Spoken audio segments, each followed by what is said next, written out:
So, Oh, ladies and gentlemen, geez. here we have the wonderful screenwriter, aka ghostwriter, aka the man who survived Hollywood, Neal Gumpel. It's a quite a pleasure to have you here, Neil. Um, Yeah, we've talked so many times. This is very different. This is a whole different thing where I'm on somebody's show.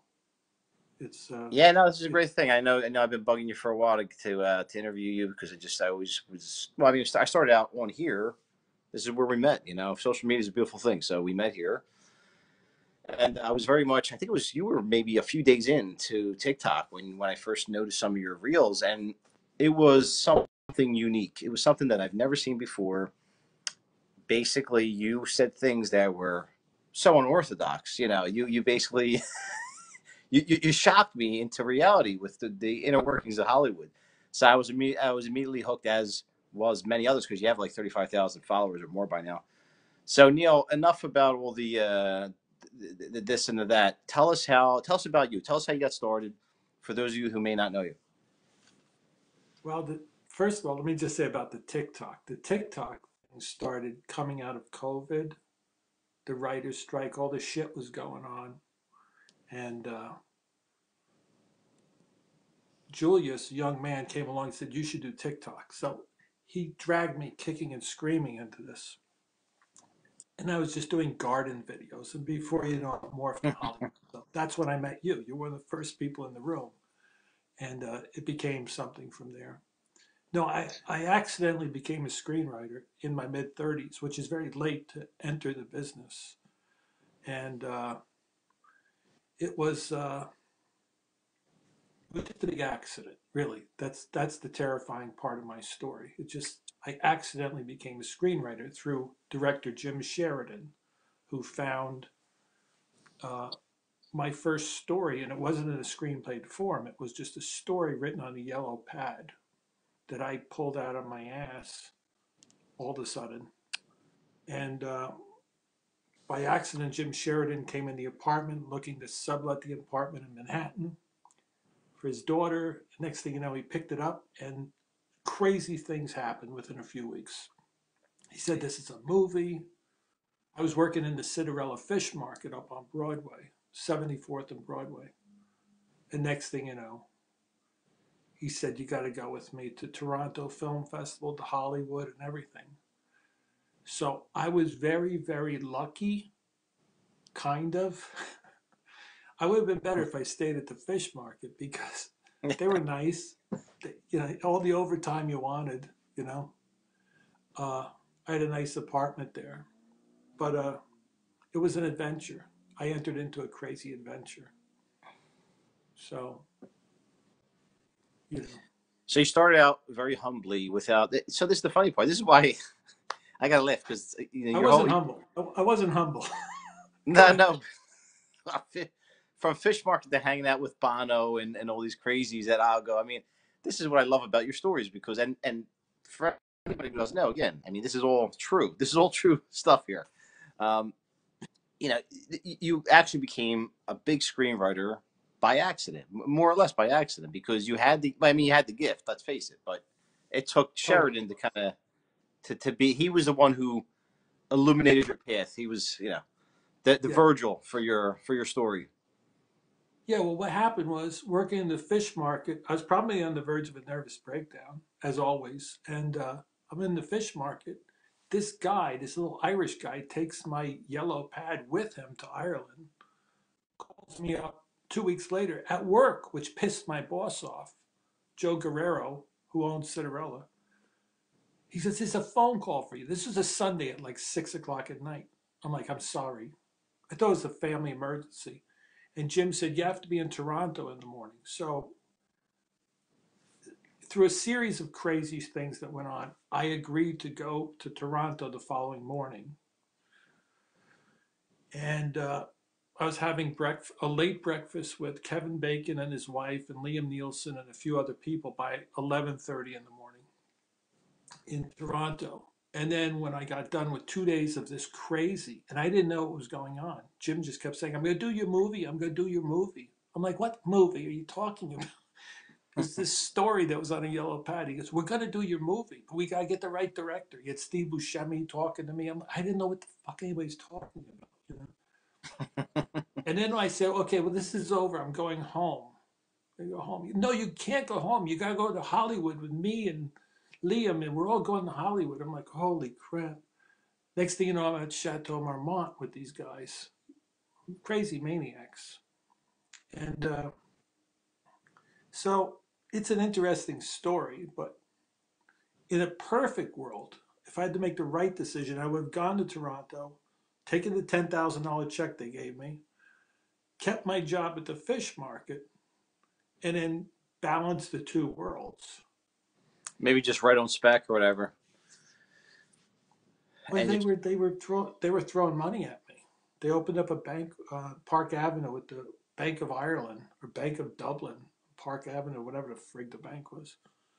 And I was and like, so suddenly, you know, and so it brought you into it threw you into a whole other world, a very chaotic world, a very exciting but chaotic world. Chateau Marmont, I know where that's at. Unfortunately, I never went there, even though I lived in LA for a while. I don't know why, but I never went in there. But Chateau Marmont is very historic. All the big stars and the golden era and silver era of Hollywood. Everybody's been there.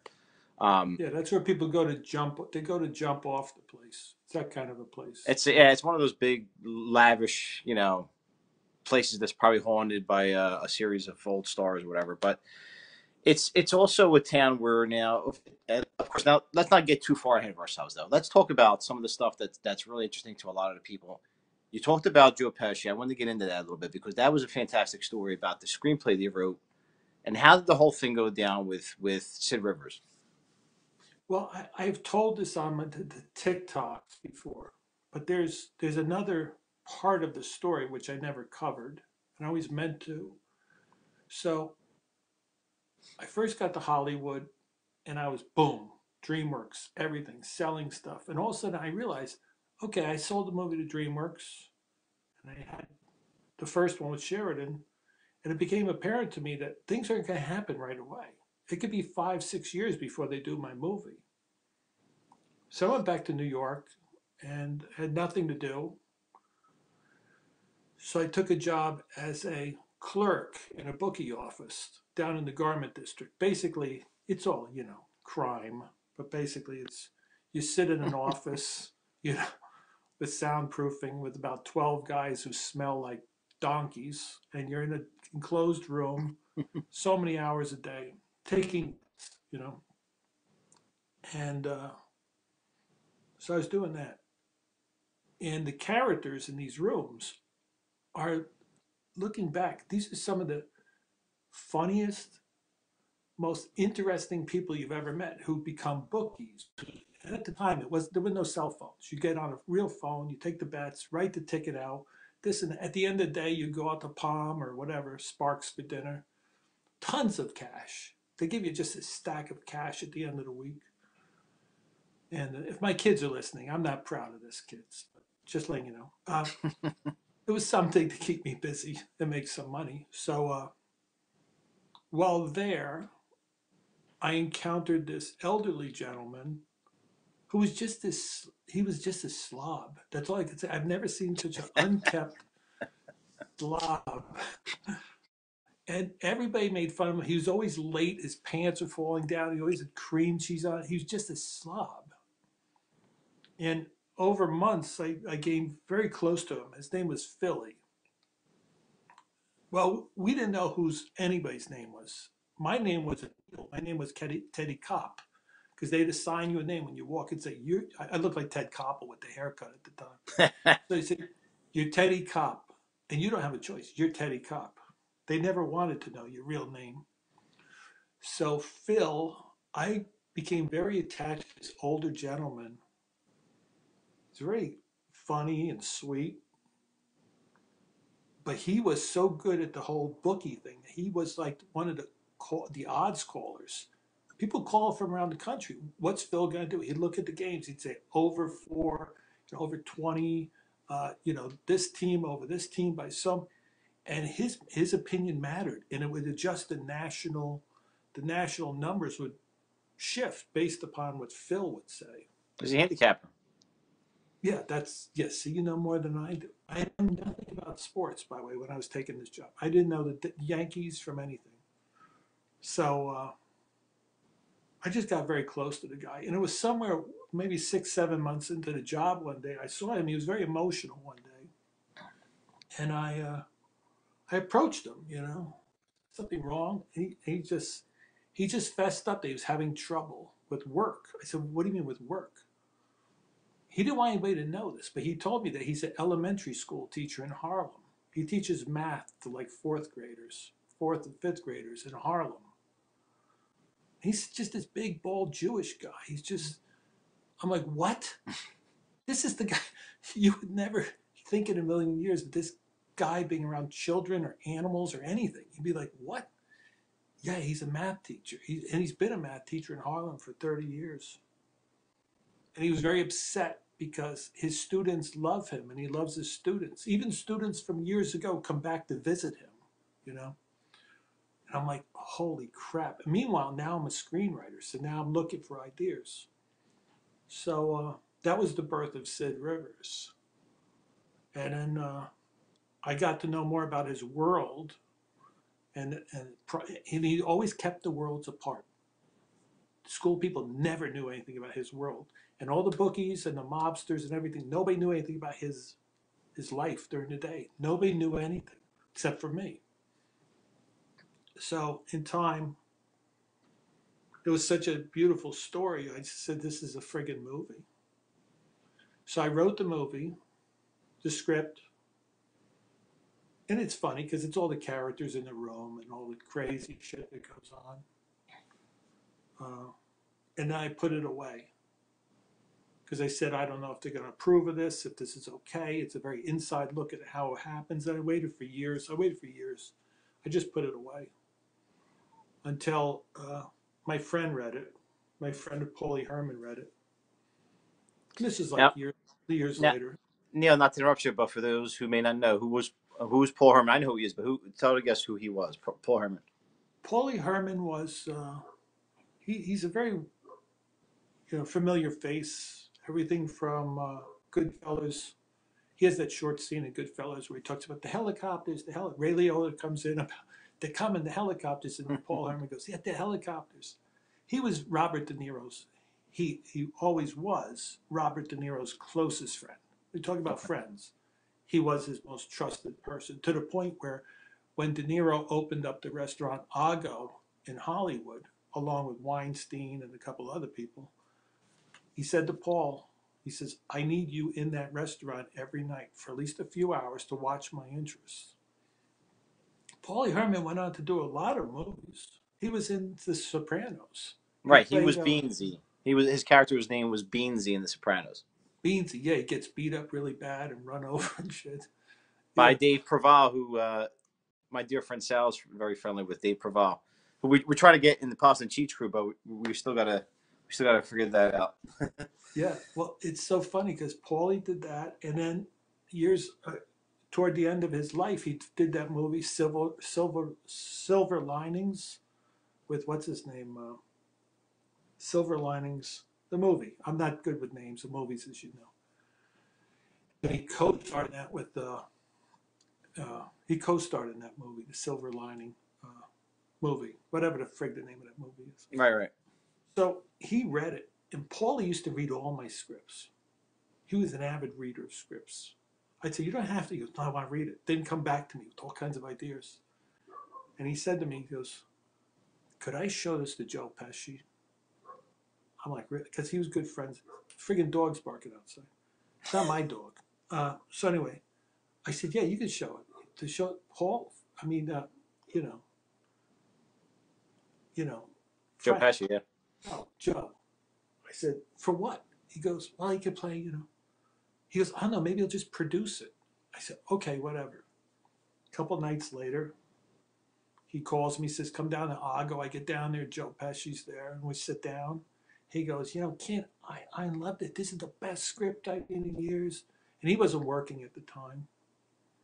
He's like, I want to do this movie. I want to play Sid. And at the time, this is one of the things I talk about. Like, I've made every mistake there is. technically that was a mistake. Although who's going to say no to Joe Pesci, and his lawyer with the checkbook? He said, I want to do this movie. It's okay. So my lawyer got involved. They signed a deal. He optioned Sid Rivers from me. And within weeks, this is the crazy thing, within weeks, Arthur Penn came out of retirement, the famous Arthur Penn, to direct that movie. That's how much he liked the movie. So that's how that got started, through Paulie Herman, who was overseeing, he was like the social maitre d' of Vago, and he put me together with Joe Pesci.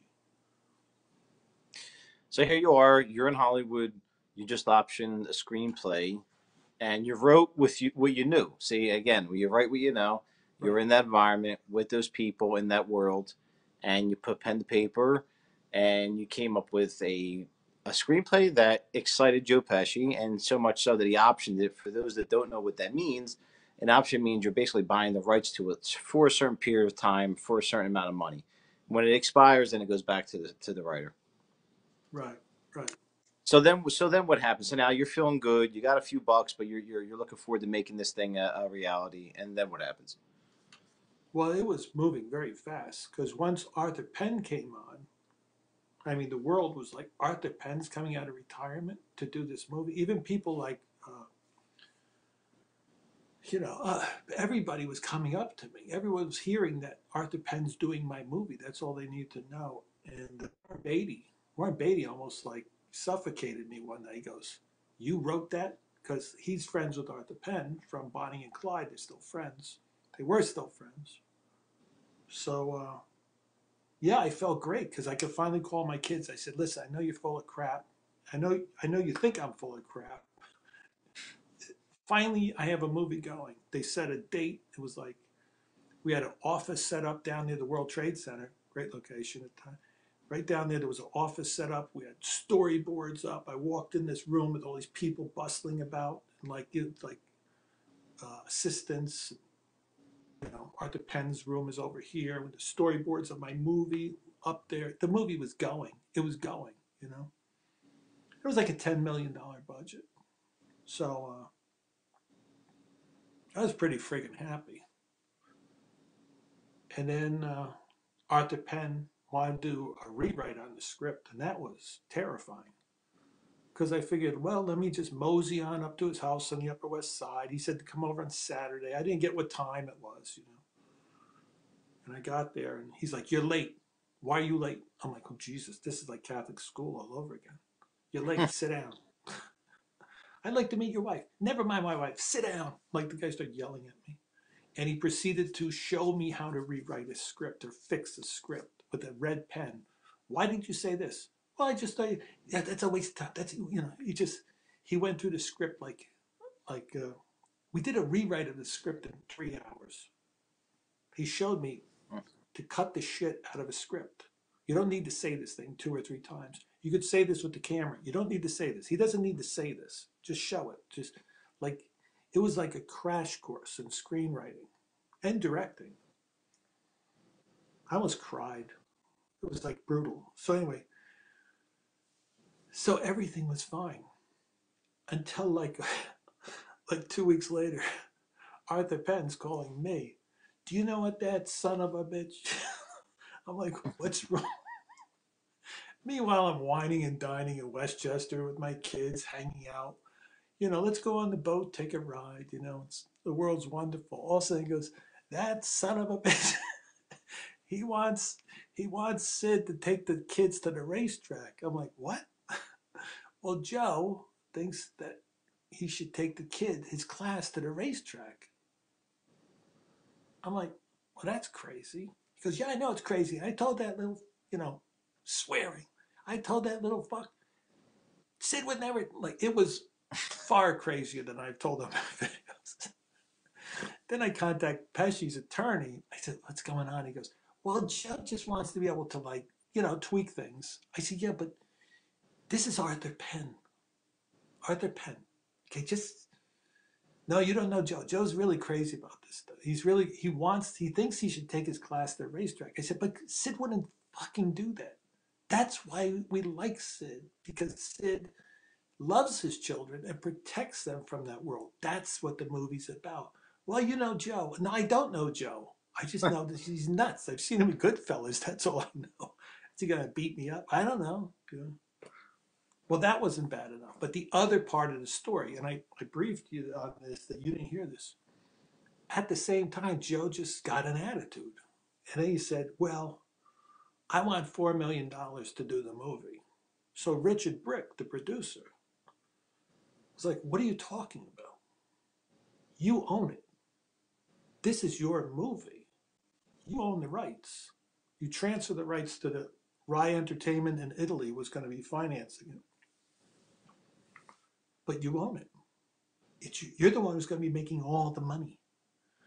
He goes, I don't care. I need $4 million.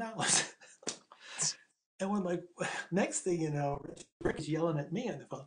That son of a bitch, he wants to pay himself $4 million of the $10 million. We can't do that. We're shooting in New York. Because what he should have taken was scale plus 10%.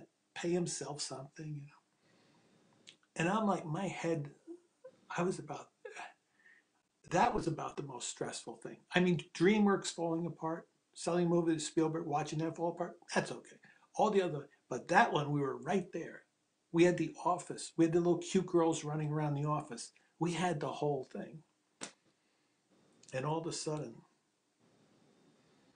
I'm talking to Art the Pen. Art the Pen, I need this like a hole in the head. That's why I came out of retirement. I don't need this bullshit. You could tell that little son of a... and the whole thing.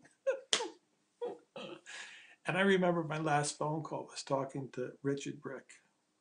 I'm like, is there anything I can do? He goes, no. I produced all of Woody Allen's movies. I've done all this. I've been in the business enough to know this is over. I said, but can I talk this? No, you can't do anything. It's over. He said, the script will be yours in 6 months. You can do whatever you want with it. I'm like, oh, Fungo. Like, it was a disaster. It was a disaster. And there goes a classic, you know, a classic example of the crap that goes on in Hollywood probably more often than people realize, and how egotism and personalities will prevent not just others but even themselves from making a fortune. Well, I've heard a lot of people tell me since then, they said you never option a script to an actor. Like if you think this actor would be great and he loves the script, you just can't go and option it to the actor. Stay tuned for part 2 with Neal Gumpel.